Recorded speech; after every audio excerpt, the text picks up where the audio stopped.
darkness, look for the light, cause our fire is burning to helping your fight.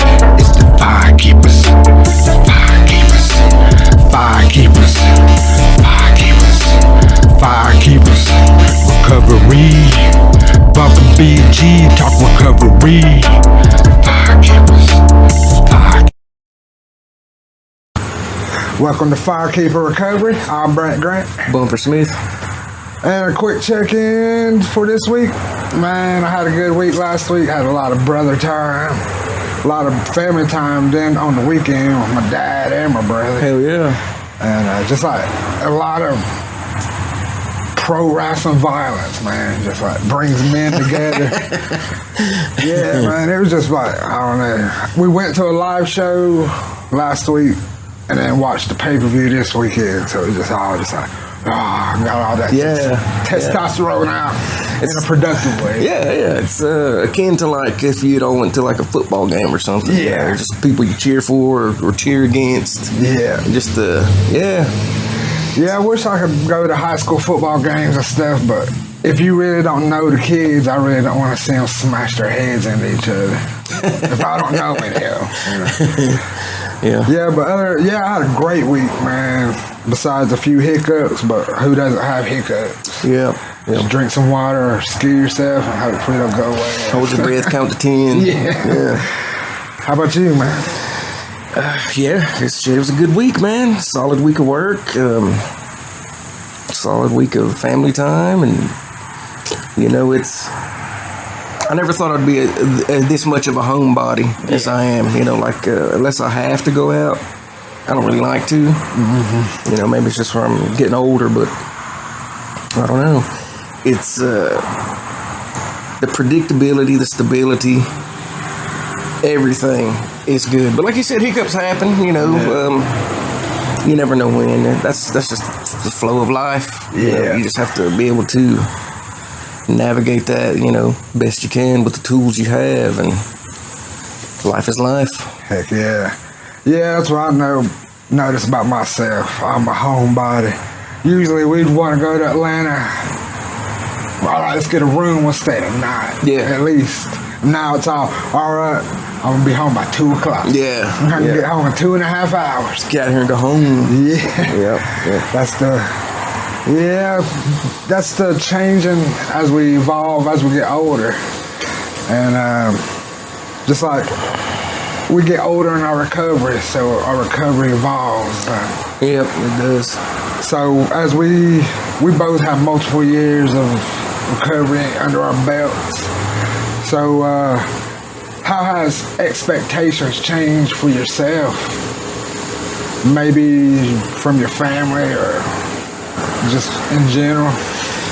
Expectations, when I first, this last time when I found traction in my recovery, I had pretty high expectations of myself. I think it's maybe fair to assume that all the people that were close to me, like my family and such, probably always had high expectations of me, and I never, the expectations I put on myself, I never felt like it was a lot of pressure, because I could move at my own pace, short-term goals, mid-range goals, long-term goals, achieve those, as they came, as I worked towards them. Yeah. The reality versus expectations is usually, I think for the most part, family's been really, they've been supportive and encouraging with the progress that I've made, the changes that I've made.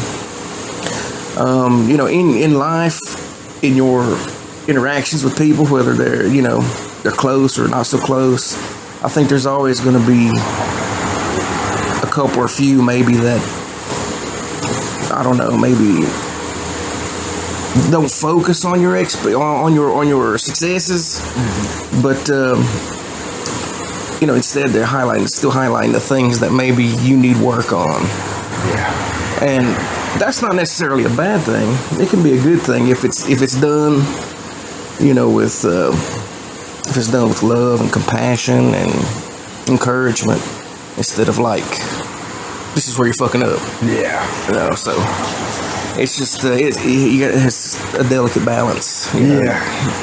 Yeah, well, but that also shows how much you've grown too. That their expectation levels may have grown, but then I guess the flip side is that their expectation levels are still so low for you because some of them are waiting for you to fall, or just wait. And so that is the difficulties with families. There's different levels. Yeah. Even in how they care for you or how they show it. Yeah. I think possibly not possibly. I'm pretty sure it's because, if you're doing well in your recovery, it affects everybody around you. Just like when you were in active use affected everybody around you. And I guess, let's say I'm on this trajectory of doing really well in my recovery, and then let's say I have a return to use or some setback, that doesn't just affect me, it affects everybody in my life. Maybe not, directly or financially or anything like that, but definitely emotionally, people that love you and care about you. If you're doing well and then something happens, it kind of, I guess, wounds their hopes. Yeah. So maybe it's a way of like protecting themselves emotionally when they have this like, when's the other shoe going to drop kind of outlook. Yeah. And if it never happens, then great. But if it does, like, oh, well, I knew it was going to sooner or later, Yeah.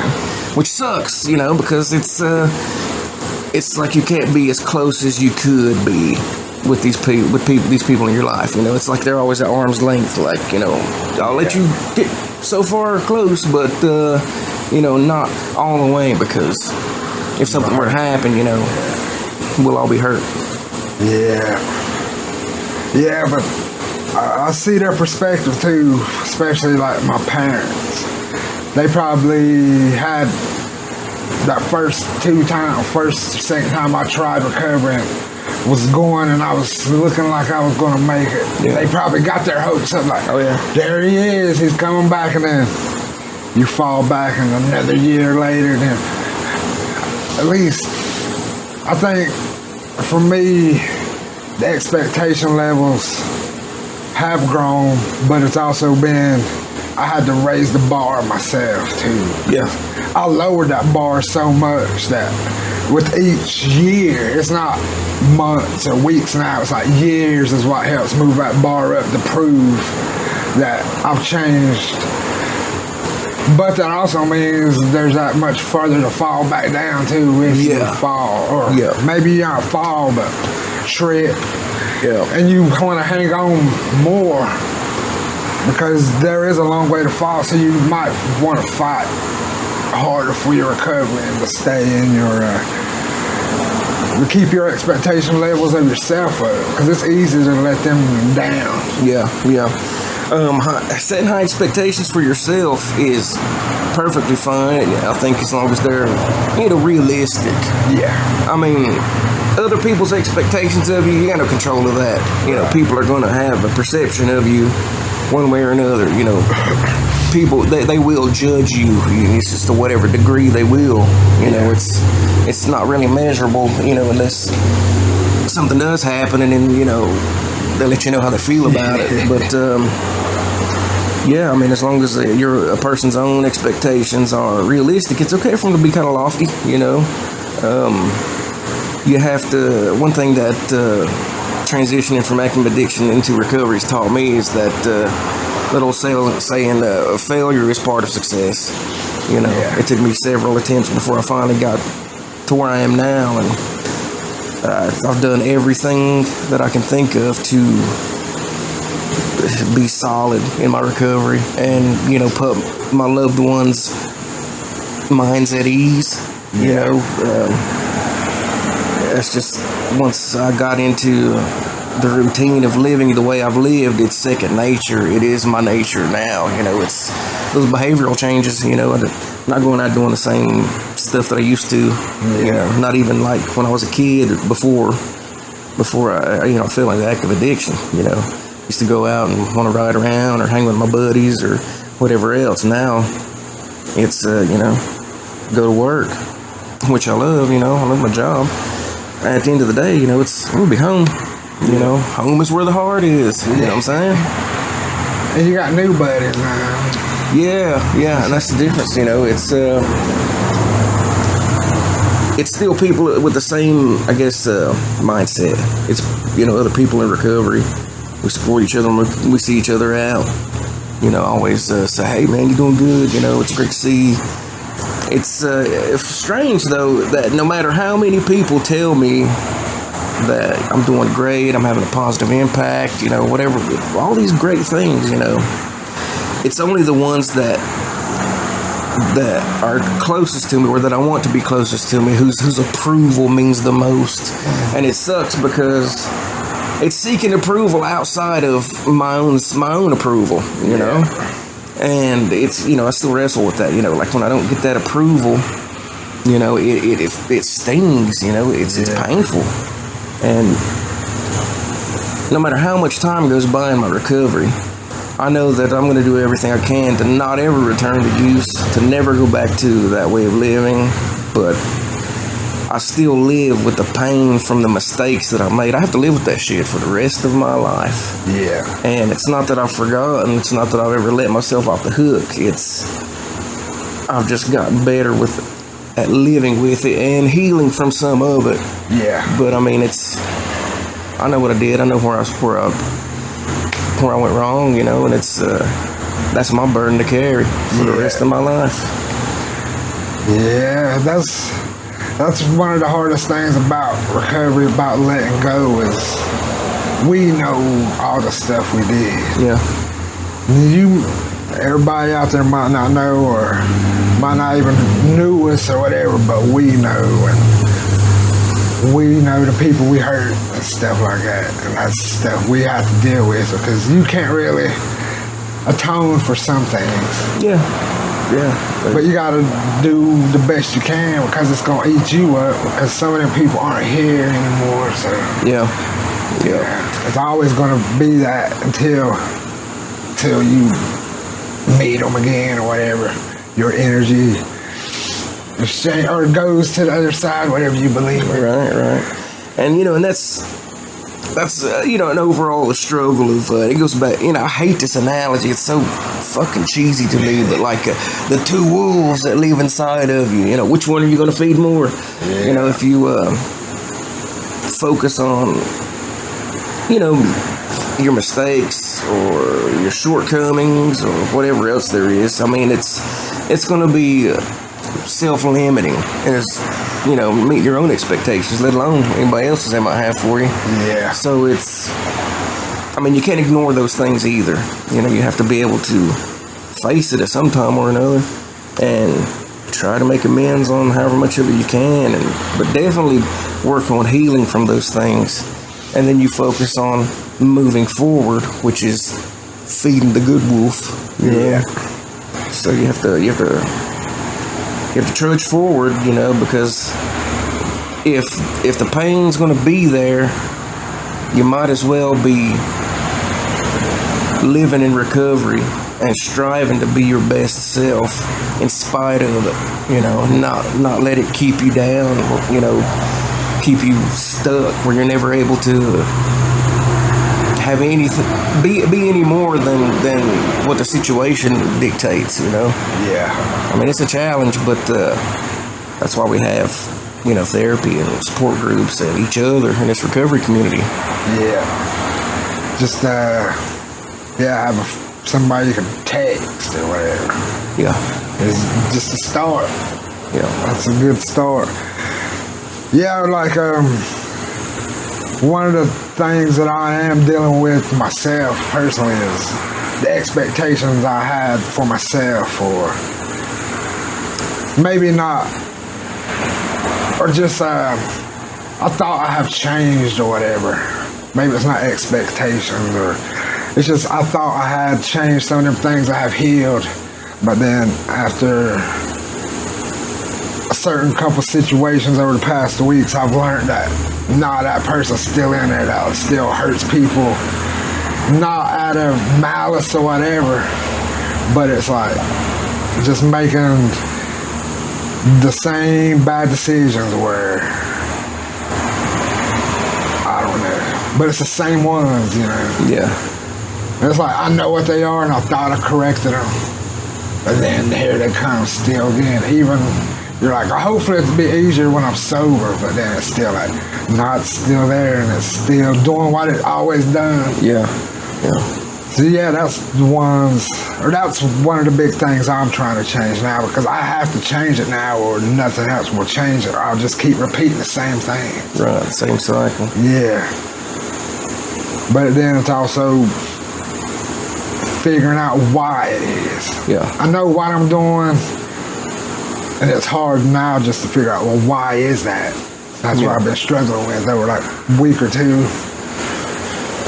And that's a big part of the work that you put in your recovery. I mean, having that self-awareness is a huge first step into finding a resolution or a solution or healing, you know, from whatever it is you got going on. I mean, so much of my time spent in active addiction, it was just like, unless shit was like really obvious, I didn't know what needed the working on, you know. Just had that shit was covered up or numbed out, you know. But when your mind's clear and you're in recovery, it definitely becomes really obvious, like just how much stuff you got to work on, you know.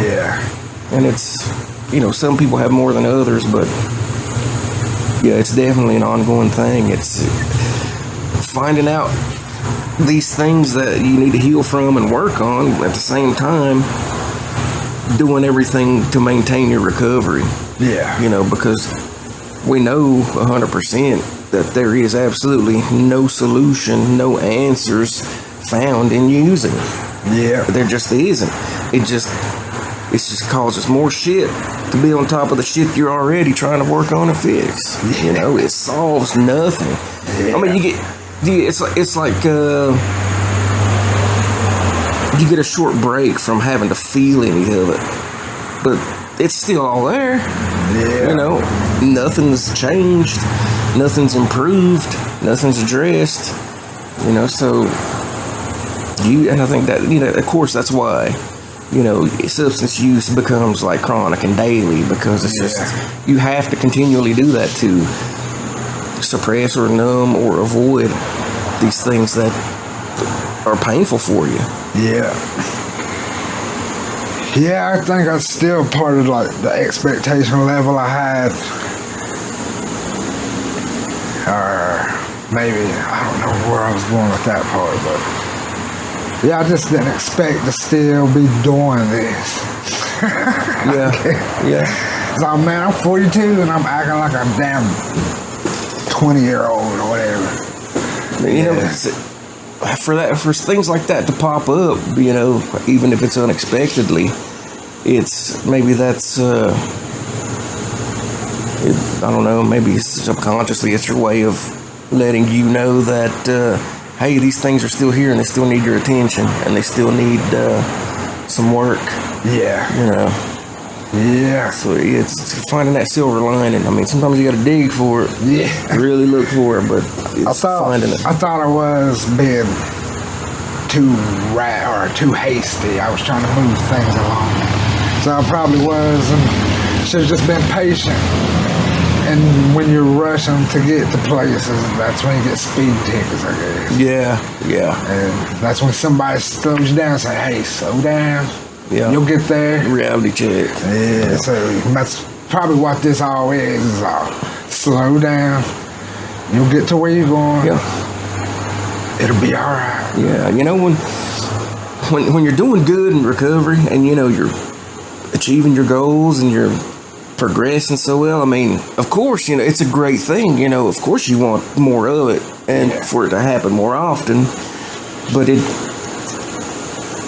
it gets to a point where there's either burnout occurring or it's not happening and as much as you feel like it should. And so that becomes, you know, at that point you gotta stop and smell the roses and really reevaluate some stuff. Yeah. You know, and it's a challenge because shit, you know, maybe it's a little while before it, whatever it is, gets to the point where it gets your attention.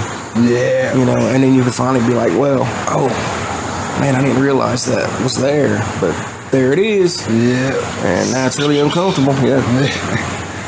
Yeah, we like to do that. Wait until it's right in our face. Yeah.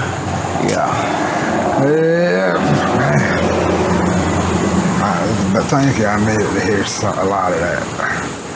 But yeah, you got anything else? I don't know.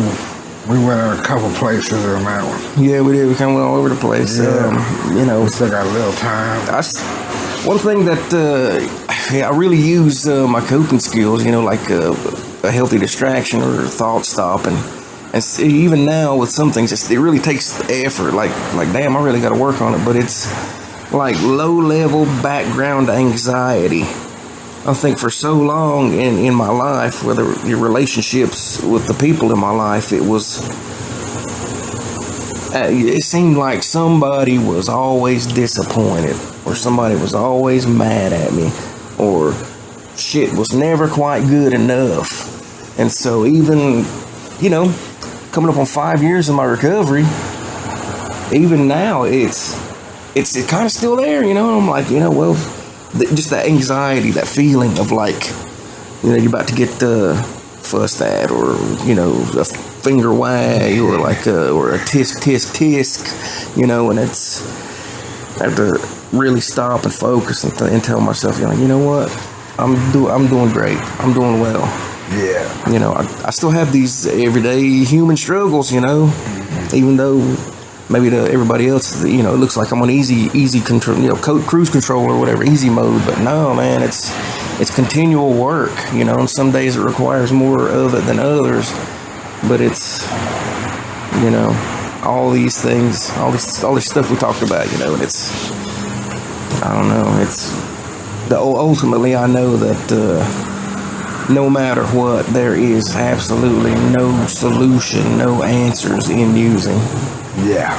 And none. I mean, I fucking refuse to go back to that. Yeah. Yeah, it's just, like you said, delays the inevitable. Yeah. Or it makes it worse, because then you're going to have to go through withdrawals, you're going to have to go through a hangover.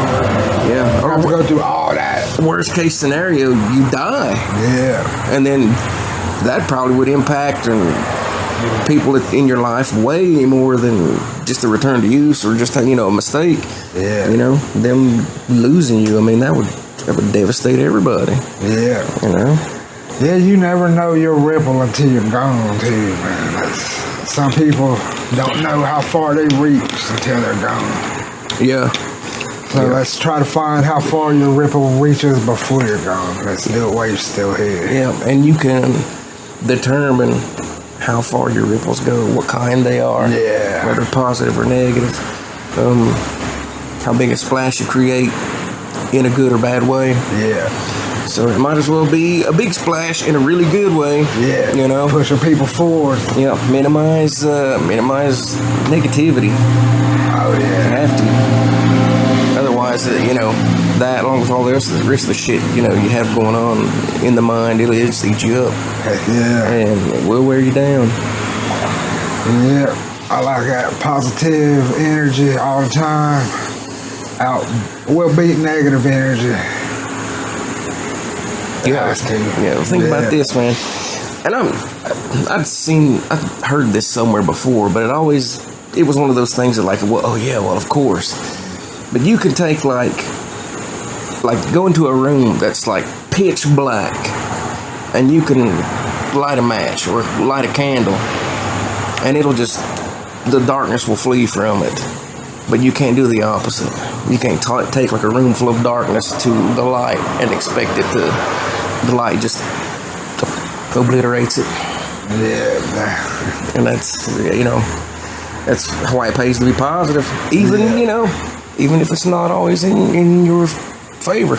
Yeah. You know, do good just because kindness is its own reward, you know. Yeah. Random acts of kindness. I like doing that shit. I don't expect nothing in return. I don't want nothing in return. I don't even want like good karma from it. Like I don't care. You know, it's selfish in a way, because the feeling that it gives you to be kind or compassionate, that's what the reward is. Yeah. You know, it's not like, so you can go back, look what I did for everybody, or the shit like that. Yeah.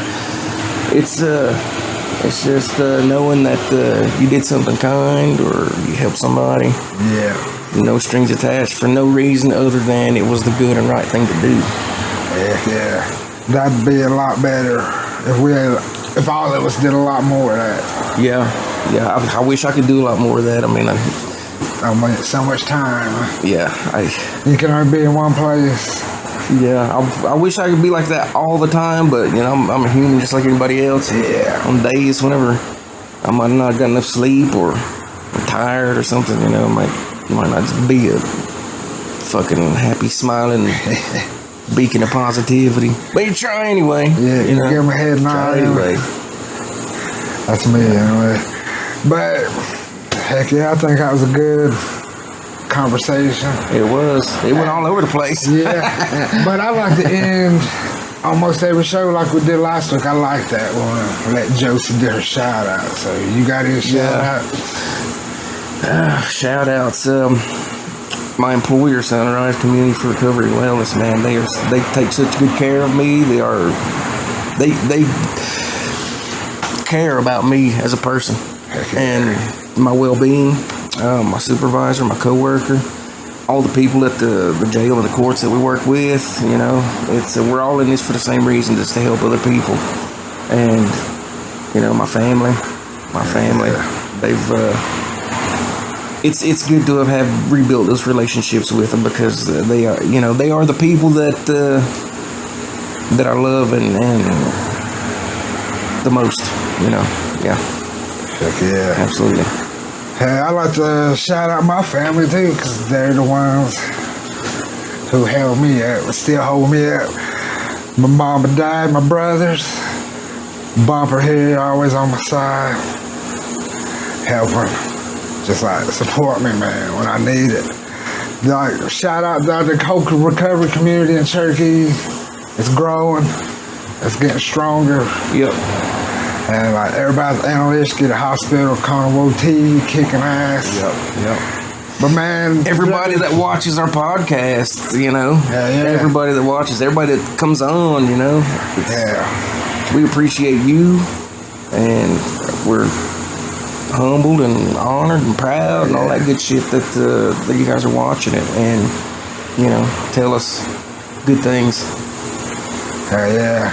And we're just honored to share your damn stories with everybody else. Yeah. So we're all pretty much the same. We have more in common than we have different. Yeah. Absolutely. And just a big shout out to everybody this Thursday. It's National Overdose Day, so there'll be events in your community. So if you're in Silva, Franklin, Waynesville, Asheville, check your community pages, your recovery pages. I'm sure you'll find somebody doing something great to honor those we've lost. Yep.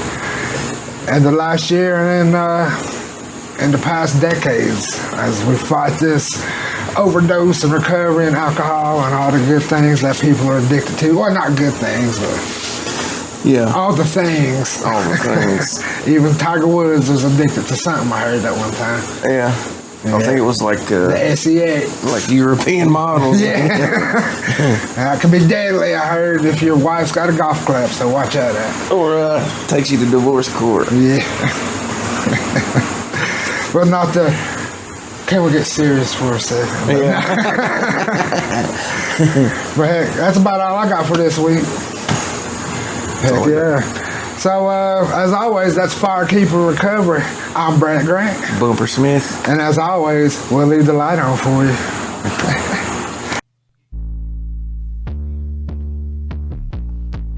Eastern Bay, Cherokee, Firekeeper Recovery.